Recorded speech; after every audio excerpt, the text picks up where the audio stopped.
What is happening, guys? Right, so now we've got all these lovely looking parts in this Cerakote done. It's now time to start reassembling the bike. I've got a few bits sat down here. We've ordered plenty of new parts. The engine is there, ready to roll, and I've also got Richard here to help me put it back together.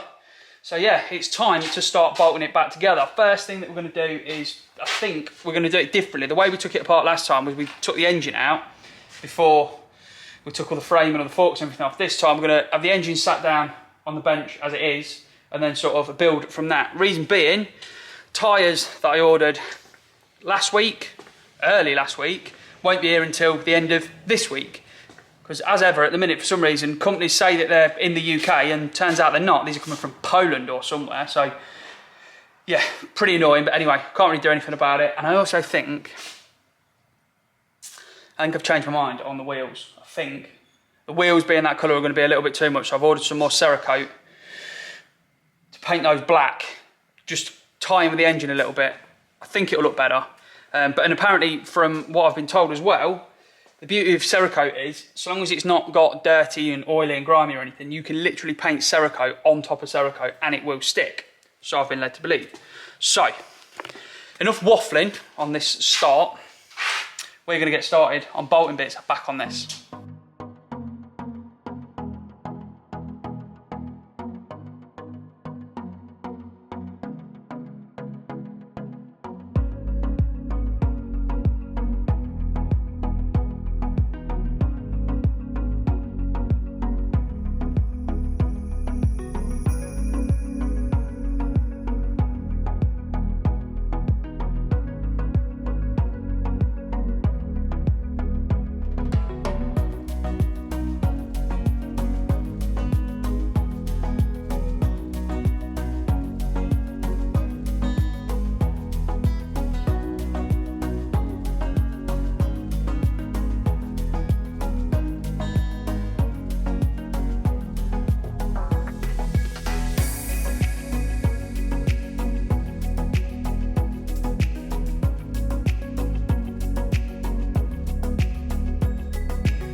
So after a few hours then, we've got quite a lot of the bike back together. We're being held up massively because the tyres aren't here and I want to paint the wheels a different colour.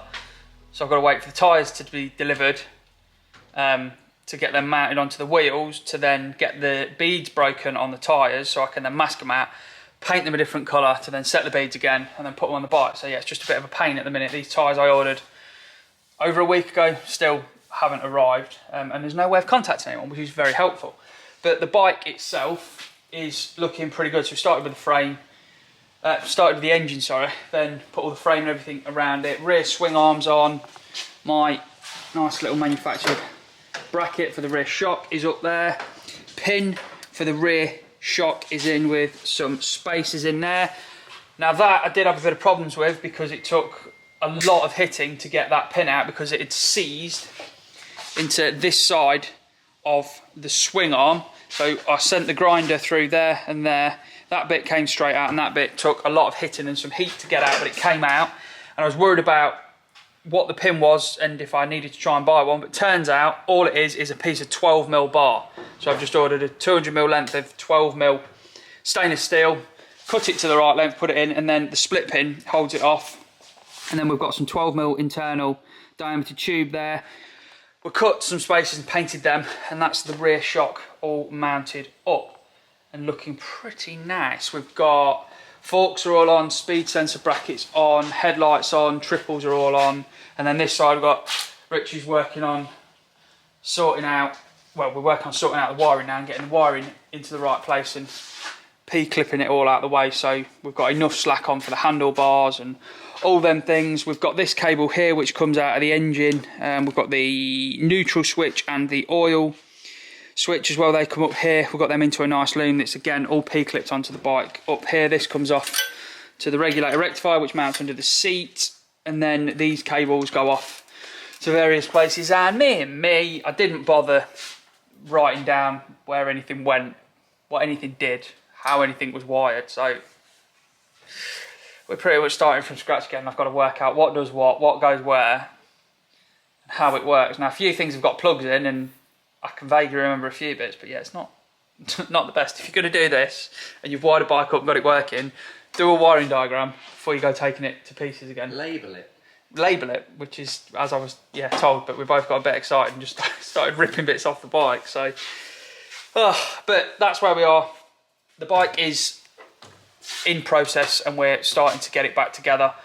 We really are starting to get to a point now where we really can't do much more until we get the wheels. We've got rear set bracket spaces and things to make, but I don't want to go making them until we've got the wheels on, because we need to set for the brake rods and things to clear, tyres and all sorts of things. So I don't really want to go putting them on until we've got the wheels on. So I'm not really sure what else we're going to be able to film on this today, other than us messing around with this wiring and me trying to work out where everything goes, which is quite annoying. But anyway, we'll leave that on there. I'll probably report back when these tyres have arrived.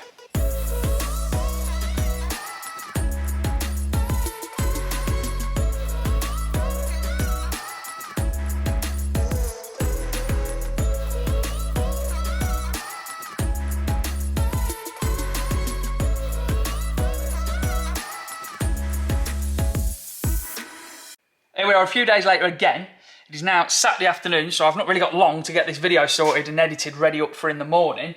But where have we got to? So the bike there is mostly sort of built. Tyres still haven't turned up, which is really, really annoying, because they were supposed to turn up on, I think, Wednesday, then Thursday, and now apparently I've had an email saying they're coming Monday. Now earlier in the video I mentioned that I was waiting for the tyres to come before I did anything with the wheels. Now, the reason being, I've painted these in Cerakote, which takes 5 days to go off. This is all now gone off. This is 7 or 8 days later. You can paint Cerakote on top of Cerakote, which I think I said earlier. So, the tyres were supposed to come in on Wednesday last week, so I haven't done anything with these wheels, because I thought, oh, the tyres will be here today. Oh, the tyres will be here tomorrow. Oh, the tyres will be here tomorrow. Because I didn't want to go putting Cerakote on them and then having to wait 5 days before I can then get the tyres fitted to them. So my idea was get the tyres on, get them all fitted, done everything they need to, break the bead so we can get a bit of paint on this edge. When the tyres are on, we can mask the tyre out, paint the wheel, set the bead again after a couple of hours when the paint's gone sort of touch dry, mount the discs on, all the bearings will already be in them, then we can chuck them in the bike, and then they can sit in the bike and the bike can sit on its weight, and they can just dry whilst they're on the bike and do what we need to do, and the bike is sort of stood up. But yeah, unfortunately the tyres haven't arrived, so we can't do that, which is pretty annoying. So that was what my plan with that was. Obviously you've seen that Rich has been in here helping me this past week, which has been a massive help, because I think we've only really been in for like 2 days this week. We've had loads of other different things going on. Tank, we've got, I think I showed it before, we've got all this back edge all welded up. It still needs a little bit of filler, a few pinholes. We've deleted the logos off here, which we've used SMC carbon fibre filler, which is what we used on the Caddy front bumper, which fills really deep holes, and it's got carbon fibre weaving stuff in it to mat it all together, and it's pretty good stuff. Then we've gone over with, I think it's Dolphin Glaze we've gone over with then to smooth that off, and they look pretty trick. I've got everything together now to do the tank. I've got the graphics I've had designed, I've got the paint for it, the clear. Before I do any of that though, we need to sort the inside of the tank out, because the inside of the tank is unsealed, so we need to put a neutralising solution in it to sort all the rust out. Then we put a sealer in it so that it's, when you put fuel in, it won't dissolve it or anything like that. So we need to seal the inside of the fuel tank, and I want to do that before I paint it in case any spills out and goes all over my fresh paint. So then, looking at the bike on this side, you've seen already in the video, I think I've already explained it as well. Engine's in, frames in, front end is all now on, headlights mounted, speedo brackets on there. Seat frame is now on. We can't mount the reg because that mounts to the bottom of the seat, so we can't finish that wiring off. All of the wiring and stuff, or most of it, is up on here. We've still got a couple of cables to make up for the starter solenoid, and we need to get a cable from that down to the starter motor, down just there as well, in some form of a neat route, which I think we'll probably, I don't know, we'll find some way to do it. And yeah, we've just got, I've started on the wiring, started a few bits, but like I say, I've really not been in here that much this week. So it's been a struggle to really get anything done. But I've not quite got where I wanted to with it. I was hoping it'd be on its wheels by now and everything done bar painting the tank, but it's just the way things go, so we can't really do a lot about it. So yeah, hopefully in the next episode we'll be sorting the fuel tank out, and I'm hoping, fingers crossed, we might be able to get 2 episodes out next week, get the tank painted in one, and have the bike finished by the end of next week. That's the plan. Who knows if it'll happen or not. But anyway, right, I'm waffling again. We'll leave that on there, guys. Hopefully you have enjoyed it. Until next time, enjoy.